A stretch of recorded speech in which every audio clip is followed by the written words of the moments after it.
हमारी शुरुआत करते हैं सुप्रभात राजस्थान की। केंद्रीय गृह मंत्री अमित शाह आज जयपुर के दौरे पर रहेंगे। तो अमित शाह जयपुर में आपराधिक कानूनों पर प्रदर्शनी का उद्घाटन करेंगे। केंद्रीय गृह मंत्री और एवं सहकारिता मंत्री अमित शाह के दौरे के मद्देनजर आज मुख्यमंत्री भजनलाल शर्मा ने भी सीतापुरा स्थित जेसीसी में पहुंचकर कार्यक्रम की तैयारियों और व्यवस्थाओं का निरीक्षण किया। बिल्कुल, आपको बता दें, मुख्यमंत्री ने सुरक्षा मंच एवं तकनीकी सेटअप, बैठने की व्यवस्था, पार्किंग, अतिथि प्रोटोकॉल की बारीकी से समीक्षा की। उन्होंने अधिकारियों को निर्देश दिए कि सभी व्यवस्थाएं संपूर्ण, समय और समयबद्ध तरीके से पूरी की जाए।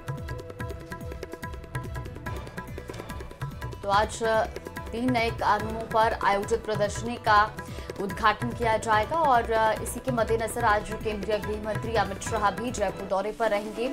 करीब 12:15 बजे केंद्रीय मंत्री का प्रस्थान कार्यक्रम है और इसके बाद आपको बता दें कि इससे पहले वो 10:45 के बीच झंडा वंदन और दीप प्रज्वलन कार्यक्रम में शामिल होंगे। इसके बाद वो प्रदर्शनी का उद्घाटन करेंगे और इसके बाद आपको बता दें कि 11:30 से 12 बजे तक अतिथियों का प्रदर्शनी भ्रमण होगा। मीडिया और फोटोग्राफिक सत्र भी रखा गया है। माननीय गृह मंत्री जी कल यहाँ पर आ रहे हैं, जैसा आपको जानकारी है।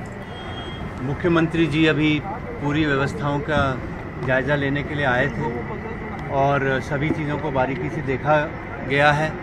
कुछ उन्होंने जो हमें निर्देश दिए हैं उसके हिसाब से और व्यवस्थाओं में सुधार करेंगे और पूरी तैयारियां जो हैं ज़ोर शोर से चल रही हैं और आशा करते हैं कि बहुत अच्छा, सफल, सुरक्षित कार्यक्रम यहाँ पर हो सकेगा। अमित शाह जी इसका उद्घाटन करेंगे और ये प्रदर्शनी सभी आमजनों के लिए 14 तारीख से 18 तारीख तक रहेगी। तो मेरा अनुरोध है कि 14 से 18 के बीच में लोग आएँ और जो नए कानूनों में जो जनता के लिए, जो पीड़ितों की मदद के लिए और त्वरित न्याय सुनिश्चित करने के लिए जो नए प्रावधान आए हैं उसके बारे में जानकारी हासिल करें। और इसी खबर पर ज्यादा जानकारी के साथ संवाददाता रोशन हमारे साथ जुड़े। रोशन, आज केंद्रीय गृह मंत्री अमित शाह का जयपुर दौरा है, किस तरह की तैयारियां की गई है उनके आगमन को लेकर? जी बिल्कुल, देखिए, आज जो केंद्रीय गृह एवं सहकारिता मंत्री अमित शाह हैं वो जयपुर दौरे पर आने वाले हैं। करीब 11:40 के ऊपर बीएसएफ के विशेष विमान से केंद्रीय मंत्री अमित शाह जयपुर एयरपोर्ट आएंगे। यहाँ पर करीब मुख्यमंत्री उन्हें जो है वो रिसीव करेंगे। इसके बाद में 11:55 के ऊपर वो एयरपोर्ट से जो सीतापुरा स्थित जेईसीसी है, Jaipur exhibition and convention centre, इसके लिए रवाना होंगे। यहाँ से 12 बजे से लेकर करीब 1.5 घंटे वो यहाँ पर उनका जो रुकने का कार्यक्रम है, करीब 1:30 बजे तक वो है सीतापुरा स्थित जेईसीसी में यहाँ पर जो ठहरेंगे। 2 बजे वो है जयपुर एयरपोर्ट आ जाएंगे। करीब 2:10 के ऊपर जो है अमित शाह जयपुर एयरपोर्ट से जो है उनका जो विमान है वो टेक ऑफ करेगा। इस दौरान जो केंद्रीय मंत्री अमित शाह हैं, नए आपराधिक कानूनों पर आयोजित ये जो राज्य स्तरीय प्रदर्शनी है उसका उद्घाटन करेंगे। ये जो प्रदर्शनी है करीब 6 दिन जो है वो चलने वाली है। इसके उद्घाटन के बाद में अमित शाह है उनका जो है संबोधन होगा, मुख्यमंत्री का जो है संबोधन होगा। मुख्यमंत्री भजनलाल शर्मा और कार्यवाहक मुख्य न्यायाधीश जो है संजीव प्रकाश शर्मा सहित तमाम जो कहा जा सकता है कि केंद्रीय मंत्री, जो राज्य मंत्री, स्टेट के कैबिनेट के मिनिस्टर्स हैं, वो यहाँ पर जो है वो मौजूद रहने वाले हैं। साथ ही साथ में राजस्थान ग्लोबल इन्वेस्टमेंट जो कहा जा सकता है कि जो समिट है उसके जो निवेश है उनके प्रस्ताव को जो है वो मंजूरी दी जाएगी।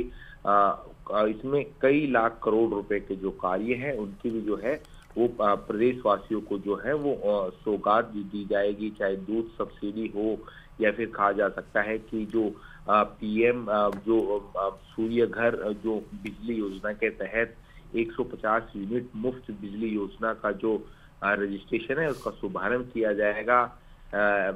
पुलिस महकमे को एफएसएल के लिए वाहनों की जो है वो सौगात मिलेगी। महिला सुरक्षा संबंधी जो पेट्रोलिंग यूनिट के तहत जो स्कूटी है उनका वितरण किया जाएगा और साथ ही साथ कई एम्बुलेंस और कहा जा सकता है कि करोड़ों रुपए के जो चाहे विकास कार्य हो या फिर जो योजनाओं की जो सौगात हो, इस दौरान केंद्रीय गृह सहकारिता जो मंत्री है अमित शाह जो है वो प्रदेश को सौगात देंगे। तो आज का जो कार्यक्रम है कई मायनों में अहम और जो है वो व्यस्त रहने वाला है। बिल्कुल रोशन, और इसके साथ ही देखिए किस तरीके से वहां पर तैयारियां की गई। फिलहाल आपका चलिए बहुत शुक्रिया तमाम जानकारी हम तक साझा करने के लिए। तो आज केंद्रीय गृह मंत्री अमित शाह का जयपुर दौरा है और इस बीच वो 3 नए कानूनों पर आयोजित प्रदर्शनी का उद्घाटन करेंगे। सूचना का अधिकार कानून के 20 साल होने पर कांग्रेस ने बीजेपी सरकार पर हमला बोला। कांग्रेस प्रदेश अध्यक्ष गोविंद सिंह डोटासरा और नेता प्रतिपक्ष टीकाराम जूली ने निशाना साधा, आरोप लगाया कि कानून को आज कमजोर करने की कोशिश की जा रही।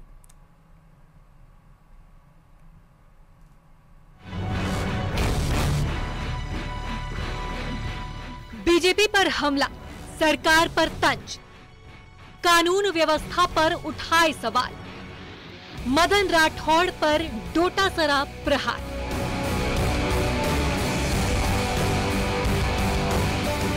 प्रदेश में बीजेपी सरकार को घेरने का कांग्रेस कोई मौका नहीं छोड़ रही है। हर एक मुद्दे को लेकर विपक्ष हमलावर है। ऐसे में सूचना के अधिकार कानून के 20 साल पूरे होने पर कांग्रेस ने बीजेपी सरकार पर तंज कसा। कांग्रेस अध्यक्ष गोविंद सिंह डोटासरा ने सरकार तानाशाही रवैया अपनाने का आरोप लगाया। बीजेपी के नेता मंत्री संतरियों की भी नहीं सुन रही और अफसर मुख्यमंत्री की नहीं सुन रहे, तो आम जनता के क्या हाल हैं।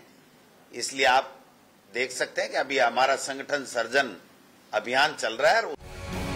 वहीं इस दौरान डोटासरा ने सरकार पर सवाल उठाए और मदन राठौड़ पर हमला करते हुए कहा कि दिवाली तक पर्ची बदलने की चर्चाओं से साफ है कि बीजेपी चुनावी गणित को लेकर बेचैनी में है। यहाँ तो ठप पड़ा है सारा का सारा काम, कुछ हो ही नहीं रहा भाई साहब। जनता कह रही है ये सरकार है, सर्कस है, पता ही नहीं चल रहा, कोई काम ही नहीं हो रहा।